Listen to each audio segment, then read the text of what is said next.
হজের 10 দিনের ফজিলত আমাদের সবাইকে মনে করে দেওয়া লাগবে, ঠিক আছে? অনলাইন অফলাইনে সবাই প্রচার করবেন। এই 10 দিন নেক আমলের জন্য একটা উৎসবের উপহার আল্লাহর পক্ষ থেকে। এই 10টা দিন যেন আমরা আল্লাহর পক্ষ থেকে এই উপহারকে কাজে লাগাই, বেশি বেশি নেক আমল করি, পরকালতে গুছিয়ে নেই। তারপর ইনশাআল্লাহ আল্লাহ পাক এরকম কিছু অকেশন সৃষ্টি করে দিয়েছে, এমন কিছু উৎসব আল্লাহ পাক সৃষ্টি করে দিয়েছেন যেখানে মানুষ আমল গুছিয়ে আবারও আল্লাহর পথে ফিরে আসতে পারে। আমার কথা কি বোঝা হচ্ছে?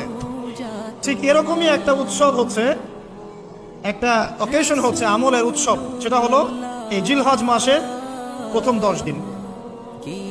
এই জিলহজ মাসের প্রথম 10 দিন সম্পর্কে আল্লাহ পাক সূরা ফজরের মধ্যে শপথ করেছেন, ওয়াল ফাজরি, ফজরের কসম, ওয়া লায়ালিন আশর, এবং এই 10 রাতের কসম। এই 10 রাত বলতে এখানে জিলহজ মাসের এই 10 দিন এবং 10 রাতকে বোঝানো হয়। এর ফজিলত সম্পর্কে নবী সাল্লাল্লাহু আলাইহি ওয়াসাল্লাম একটা হাদিসে বলছেন, সহিহ বুখারী হাদিস, আনাস রাদিয়াল্লাহু আনহু ইবনে আব্বাস রাদিয়াল্লাহু আনহুমা থেকে বর্ণিত, নবী করিম সাল্লাল্লাহু আলাইহি ওয়াসাল্লাম বলেছেন যে মা মিন আইয়ামিন আমালু সালিহু ফীহিন্না আহাব্বু ইলাল্লাহ মিন হাযিহিল আইয়ামিল আশরা। আল্লাহ পাকের কাছে এই 10 দিন অর্থাৎ জিলহজ মাসের প্রথম 10 দিনের নেক আমল যত বেশি প্রিয়, আল্লাহর কাছে জিলহজ মাসের প্রথম 10 দিনের নেক আমল যত বেশি প্রিয়, অন্য কোনো আমল এত বেশি প্রিয় না।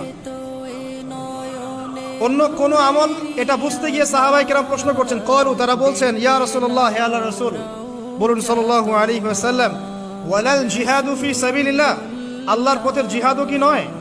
আমরা তো জানি ইসলামের সর্বোচ্চ চূড়া হচ্ছে আল্লাহর পথের জিহাদ।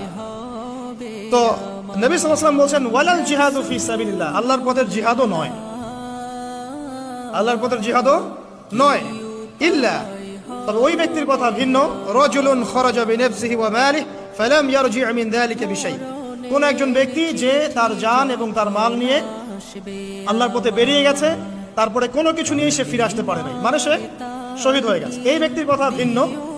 কিন্তু অন্য যে কোনো দিনের আমলের চাইতে এই 10 দিনের নেক আমল আল্লাহর কাছে সবচেয়ে বেশি প্রিয়। তাহলে আমরা বুঝতে পারলাম, আমরা যে 10 দিনে এখন বসবাস করছি, জিলহজ মাসের আজকে কয় তারিখ?